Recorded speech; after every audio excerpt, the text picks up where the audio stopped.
Young student. मैं Rita Jain Balod government GSD-PG college से हूँ, गेस्ट लेक्चरर। और आज का मेरा जो लेक्चर है वो इंटरनेशनल मार्केटिंग के अंतर्गत है, यूनिट 5 का लेक्चर है, जिसमें मैं आपको जो है अंतर्राष्ट्रीय विपणन का पार्ट 2 बताऊंगी। निर्यात वित्त के बारे में मैंने आपको फर्स्ट लेक्चर में आपको बताया था कि निर्यात वित्त क्या होता है और अंतर्राष्ट्रीय विपणन के अंतर्गत वित्त की आवश्यकता क्यों होती है। क्योंकि देखिए, बिना वित्त के व्यापार किया जाना संभव नहीं है। जैसे रक्त का स्थान होता है शरीर में, वही स्थान जो है व्यापार में भी वित्त का होता है। इसके बिना जो है व्यापार किया जाना संभव नहीं होता। और अपन जो है अंतर्राष्ट्रीय बाजार के बारे में पढ़ रहे हैं, तो अंतर्राष्ट्रीय बाजार के अंतर्गत वित्त का तो बहुत ही ज्यादा महत्वपूर्ण स्थान है, क्योंकि इससे जो है निर्यात में जो प्रोत्साहन मिलता है, देश की आर्थिक प्रगति होती है, रोजगार के अवसर मिलते हैं, औद्योगिकीकरण को बढ़ावा मिलता है, और भी बहुत सारे महत्व मैंने आपको बताया था। और आज मैं आपको बताऊंगी कि जो निर्यात वित्त है उसके कौन कौन से सोर्सेज है, कौन से स्रोत है जिसके द्वारा जो है निर्यात वित्त प्राप्त किया जा सकता है। क्योंकि वित्त के बिना व्यापार नहीं चलाया जा सकता, तो हमें सबसे पहले जो है वित्त की आवश्यकता होती है, वित्त को जुटाना पड़ता है। इसलिए मैं आपको आज बताऊंगी कि जो निर्यात वित्त के कौन कौन से स्रोत हैं। इसमें एक तो दो प्रकार के अपने पास स्रोत हैं, एक तो दीर्घकालीन होगा और दूसरा जो है मध्यमकालीन या अल्पकालीन के लिए। तो देखते हैं दीर्घकालीन जो है वित्त के स्रोत कौन कौन से हैं। तो जो इंटरनेशनल मार्केटिंग के अंतर्गत अल्पकालीन जो निर्यात वित्त के स्रोत हैं, दो प्रकार के स्रोत हैं। एक है अल्पकालीन और दूसरा होगा दीर्घकालीन। तो जो अल्पकालीन मतलब क्या है, कुछ अवधि के लिए जो है निर्यात वित्त जो है प्रदान किए जाते हैं। तो कुछ अवधि के लिए जो निर्यात वित्त प्रदान करते हैं वो कौन कौन से स्रोत हैं। देखिए, निर्यात अल्पकालीन जो है निर्यात वित्त के स्रोत में सबसे पहला आएगा वाणिज्यिक बैंक।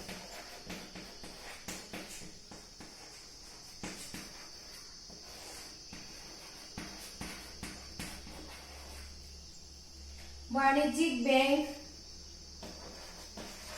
आयातों द्वारा वित्त,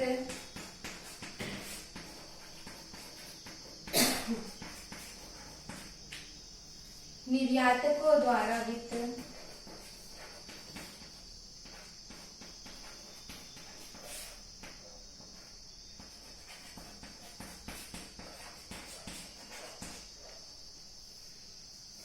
चौथा आएगा वापसी डाक द्वारा भुगतान,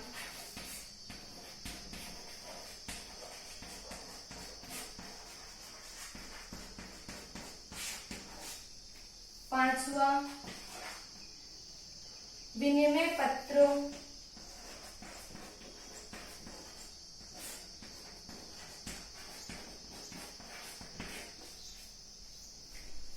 के विरुद्ध भुगतान,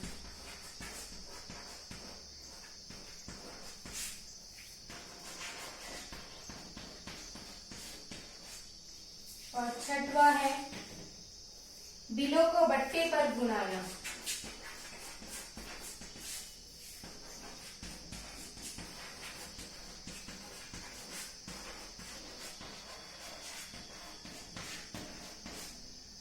और सातवां साख पत्र।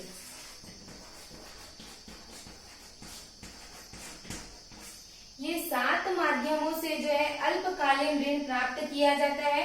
वाणिज्यिक बैंक आयातों द्वारा वित्त, निर्यातकों द्वारा वित्त, वापसी डाक द्वारा भुगतान, विनिमय पत्रों के विरुद्ध भुगतान, बिलों को बट्टे पर भुनाना और साख पत्र। ये सातों जो माध्यम है वो अल्पकालीन निर्यात वित्त के स्रोत है, जहां से जो है वित्त प्राप्त किया जा सकता है।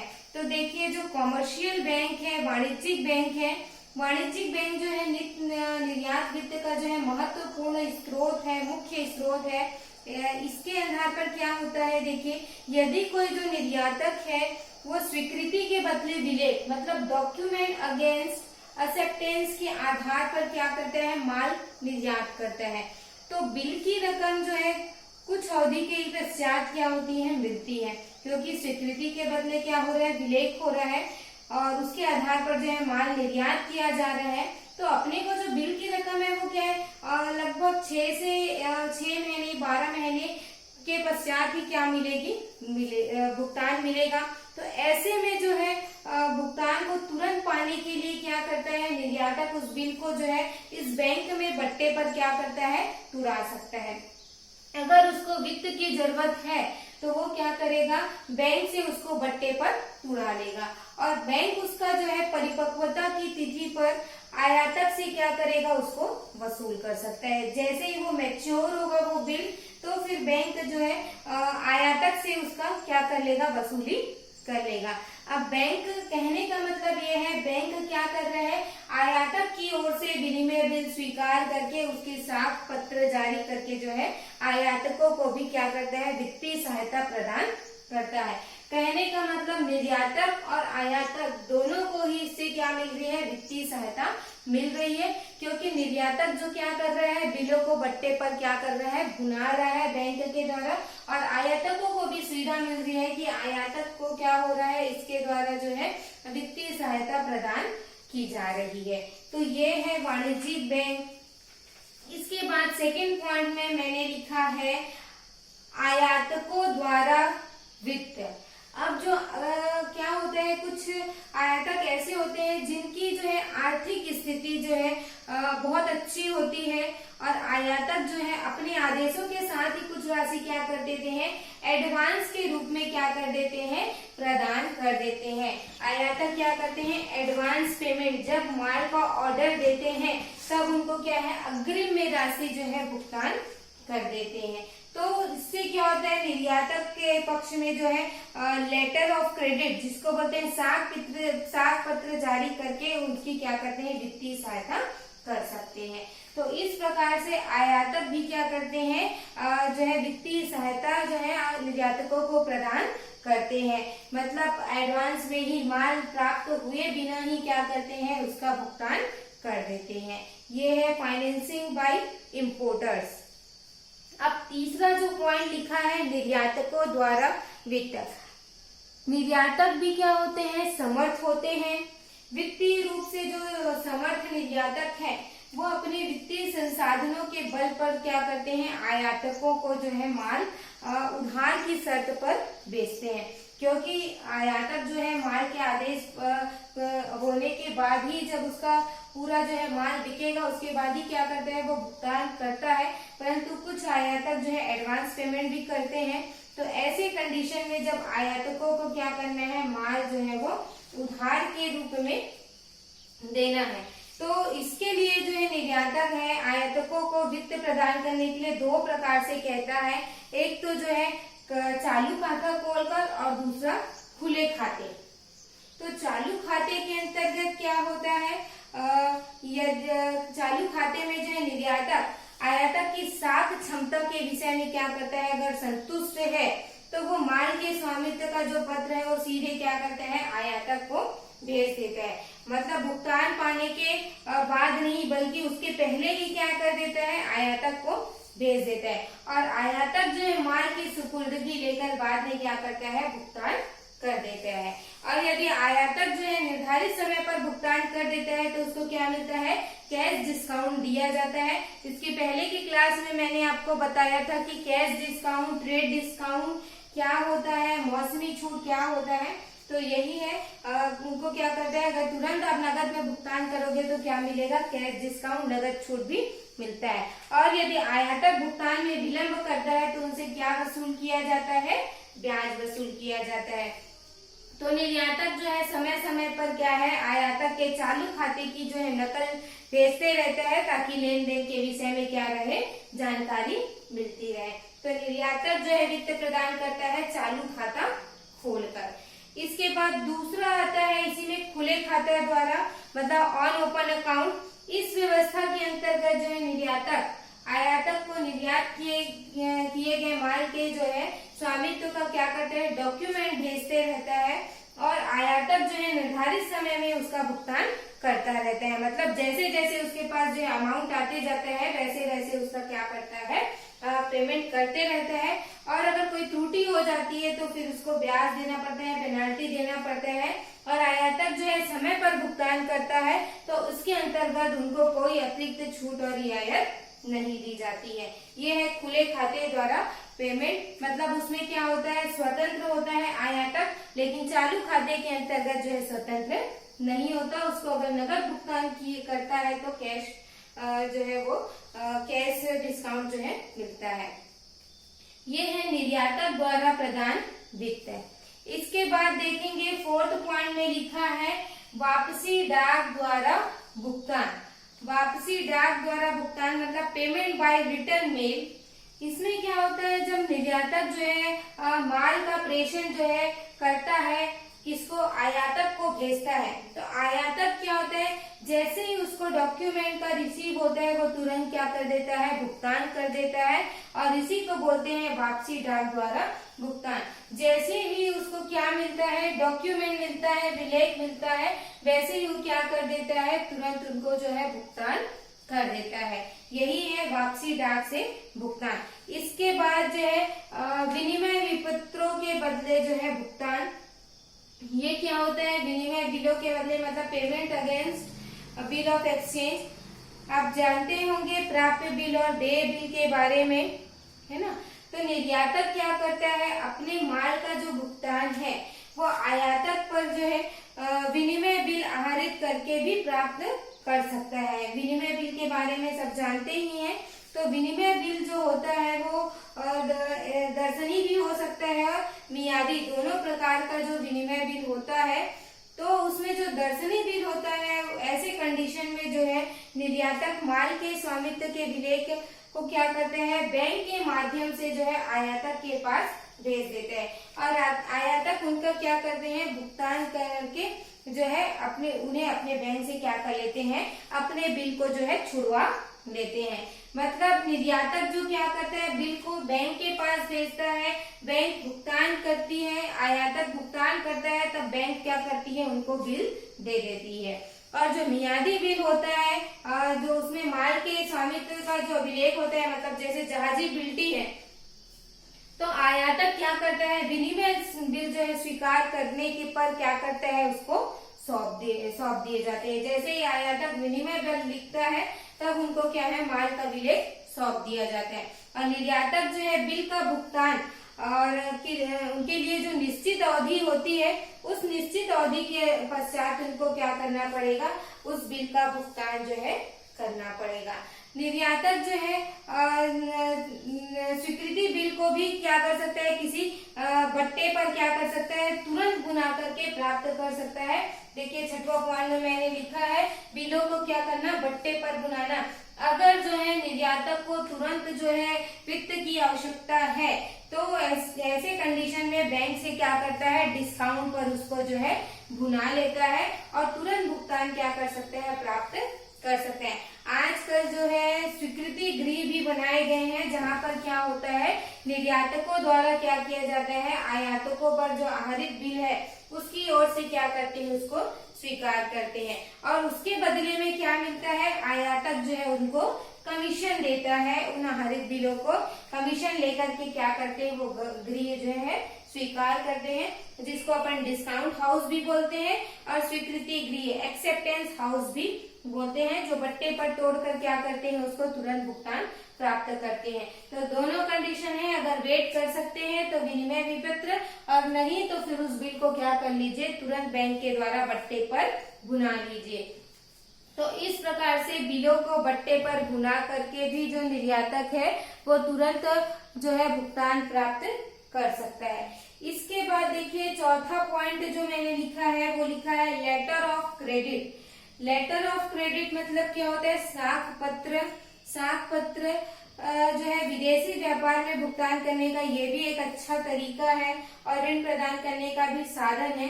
क्योंकि इस व्यवस्था में जो है माल का आयातक क्या करता है, अपने बैंक में जो है एप्लीकेशन देता है, प्रार्थना करता है कि वो क्या करे, निर्यातक के पक्ष में क्या करे, एक पत्र जारी कर दे। और जब निर्यातक जो है माल का स्वामित्व और विलेख उसे सौंप देगा तो बैंक क्या करेगा, निर्यातक को जो है भुगतान कर देगा।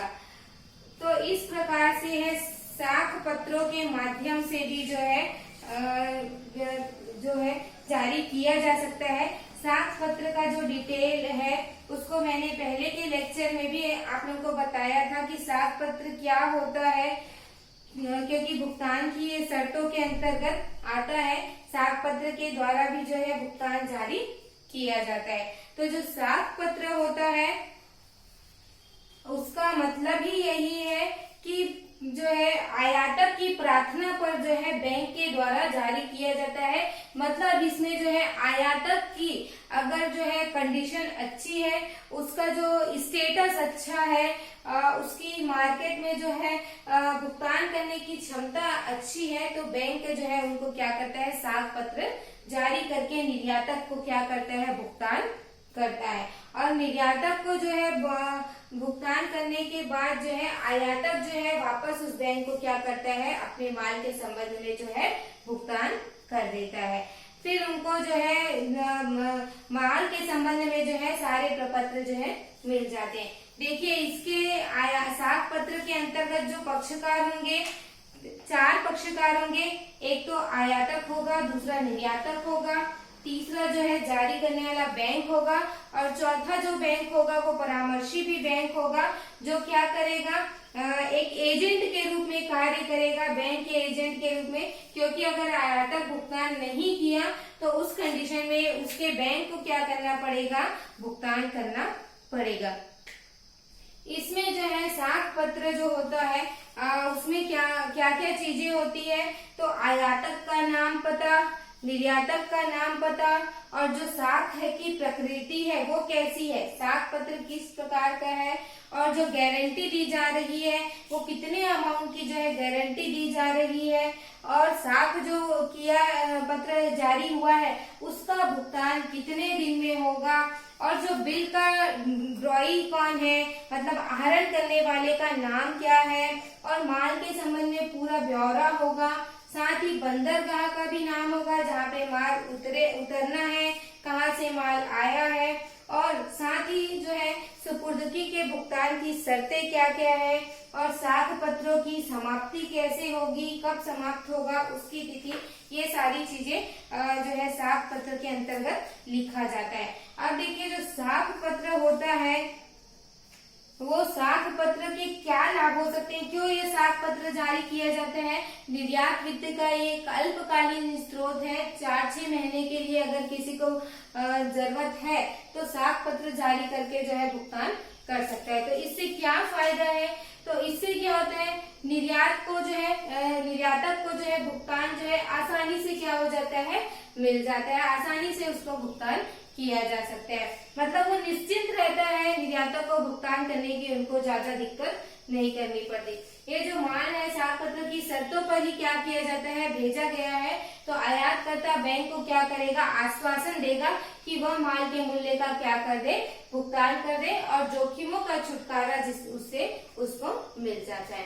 साथ ही जो है आयातकर्ता को आश्वासन भी मिल जाता है कि उसका जो है भुगतान हो गया, और निर्यातकर्ता को आसानी से जो है आयातक जो है आश्वासन दे सकता है कि साख पत्र की रकम का जो है भुगतान वो कर देगा। जैसे ही साख पत्र जारी किया जाएगा बैंक द्वारा, तो वो निरीक्षण करके जो है उसका क्या है, भुगतान कर देंगे। इस प्रकार से जो है साख पत्रों के द्वारा क्या किया जाता है, भुगतान किया जाता है।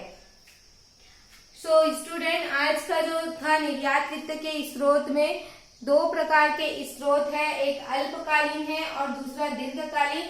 सो आज की क्लास में मैंने आपको सारे अल्पकालीन स्रोत बताए हैं। वाणिज्यिक बैंक, एक बार फिर से मैं आपको रिमाइंड करवा देती हूँ, वाणिज्यिक बैंक क्या होता है। जो वाणिज्यिक बैंक होता है वो क्या करता है, बिल को विलेख के बदले में क्या करता है, भुगतान करता है, और बिल को बैंक से बट्टे पर क्या किया जाता है, भुगतान किया जाता है। वाणिज्यिक बैंक आयातों द्वारा वित्त है, इसमें क्या करता है, आयातक जो है एडवांस में पेमेंट करता है।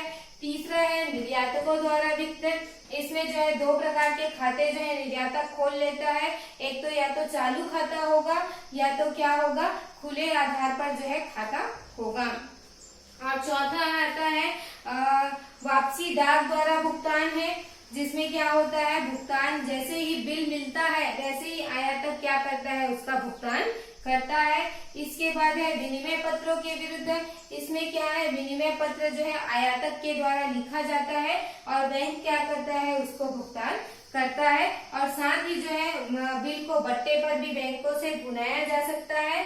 और साख पत्र मतलब लेटर ऑफ क्रेडिट होता है, जो एक आयातक के द्वारा बैंक को प्रार्थना पत्र लिखा जाता है, जिसके अंतर्गत बैंक क्या करता है, उसको भुगतान जारी करता है, किसको, निर्यातक को।